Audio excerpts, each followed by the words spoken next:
कोई भी लेखक या राइटर जब अपने दिमाग में सिर्फ एक स्टार, एक किरदार या कोई एक इंसान को लेकर कहानी लिखता है तो वो कहानी सिर्फ उसके इर्द गिर्द ही मंडराते हुए दिखती है। उसमें बहुत कुछ जो असल जिंदगी का अंग होता है वो छूट जाता है, क्योंकि ऐसी कहानी का पूरा पर्पस ही स्टार की इमेज को थाली में परोसना होता है। नेल्सन दिलीप कुमार, जो कि फिल्म बीस्ट के राइटर और डायरेक्टर दोनों की ही रिस्पॉन्सिबिलिटी निभा रहे हैं, कहीं न कहीं यही करते हुए नजर आते हैं। देखिए, जब विजय थालापति जैसा स्टारडम हो तो हर चीज कहानी के अंदर सटीकता से कह पाना और दिखा पाना एक डायरेक्टर के लिए मुश्किल ही हो जाता है। हम जब किसी किरदार या स्टारडम को कहानी से बड़ा मानने लगते हैं तो फिर फिल्म की कहानी और उसका पर्पस ज्यादा मायने नहीं रखता, क्योंकि फिल्म को देखने ही हम उसकी कहानी और उसके उद्देश्य के लिए नहीं बल्कि इसीलिए जा रहे होते हैं कि उसमें हमारा स्टार, जिसको हम इतना एडमायर करते हैं, उसे देख सकें। तो बहुत सारे अच्छे फिल्म मेकर्स भी मजबूर हो जाते हैं हमें एक अच्छी स्टोरी लाइन या अच्छी परफॉर्मेंस ना दिखा करके सिर्फ अपने स्टार को लार्जर देन लाइफ दिखाने में। और यही कारण है कि बीस्ट फिल्म की कहानी में हमें कोई नयापन और यूनिक परफॉर्मेंस देखने को नहीं मिलती। फिल्म की स्टोरी इतनी एवरेज है कि हम इस कहानी से पहले भी कई बार ऐसी सिचुएशंस में किरदारों को फंसकर बाहर निकलते हुए देख चुके हैं। जब कहानी में यूनिकनेस नहीं होती तो फिल्म मेकर के ऊपर बहुत बड़ी रिस्पॉन्सिबिलिटी आ जाती है कि फिल्म के अंदर हो रही परफॉर्मेंसेस को इंटरेस्टिंग और एंटरटेनिंग बनाया जाए। ऐसे मौकों में फिल्म का स्क्रीन प्ले इतना अच्छा होना चाहिए कि ऑडियंस को बिल्कुल भी बोर महसूस ना हो, और इसीलिए फिल्म के मेकर्स ने बहुत मेहनत की है फिल्म को इंटरेस्टिंग बनाने में, ताकि हर सीन को हम अपनी सीट को पकड़ के बैठे हुए देख सकें। और वो इसमें कितना कामयाब हुए हैं ये आप खुद ही देख के पता लगा सकते हैं। फिल्म में कुछ परफॉर्मेंसेस कमाल की हैं, तो आइए बात करते हैं एक्टिंग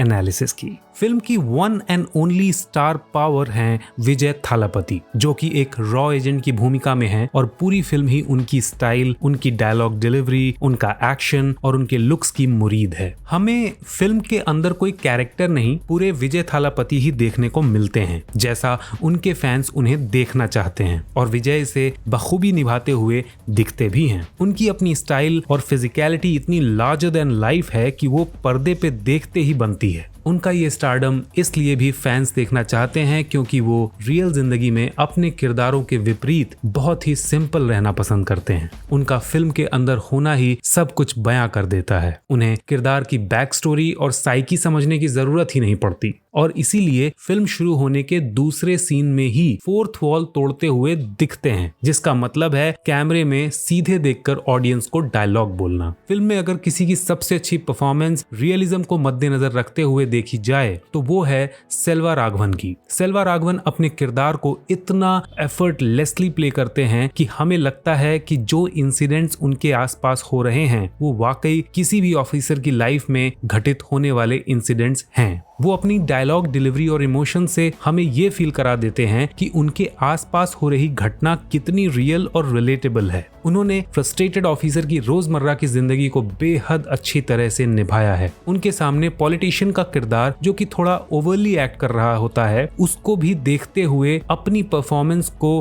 गिरने नहीं देते और उतने ही अच्छी तरह से अपनी छाप छोड़ते हुए नजर आते हैं। योगी बाबू तमिल सिनेमा के बेहतरीन और रिस्पेक्टेबल एक्टर्स में से एक हैं। उनका काम हमेशा से ही इतना आम जनता से रिलेटेबल होता है कि वो अपने आसपास जैसे ही लगते हैं। वो अपने किरदार को निभाते हुए इतना एफर्टलेसली अपनी बोलचाल और मूड को कॉमिकली प्रेजेंट करते हैं कि वो थोड़ा भी ओवर एक्ट नहीं लगता। उनकी कॉमिक टाइमिंग इतनी कमाल की है कि आप मुस्कुराए बिना उन्हें देख ही नहीं सकते। वो अपने आप को इतना सटल प्ले करते हैं कि उनके किरदार के सिचुएशन ही आपको गुदगुदाएंगे। कॉमेडी के लिए एक्टर्स को उन्हें जरूर देखना और स्टडी करना चाहिए। इसके अलावा वीटीवी गणेश ने भी अपनी कॉमेडी से पूरी फिल्म को वॉचेबल बनाए रखने में भरपूर कोशिश की है। उनका परफॉर्मेंस बहुत यूनिक और उम्दा है। उनका किरदार बहुत भोला और ज्यादा चीजें ना समझ पाने की स्थिति वाला होता है, जिसे उन्होंने बेहद अच्छे ढंग से प्रस्तुत किया है। पूजा हेगड़े ने फिल्म में ग्लैमर का तड़का लगाया है और वो बहुत स्टनिंग भी लगी हैं। वो अपने बेबाक और खुलेपन वाले अंदाज से अपनी केमिस्ट्री विजय के साथ बनाती हुई दिखती हैं। फिल्म की सबसे खास बात यह है कि मूवी आपका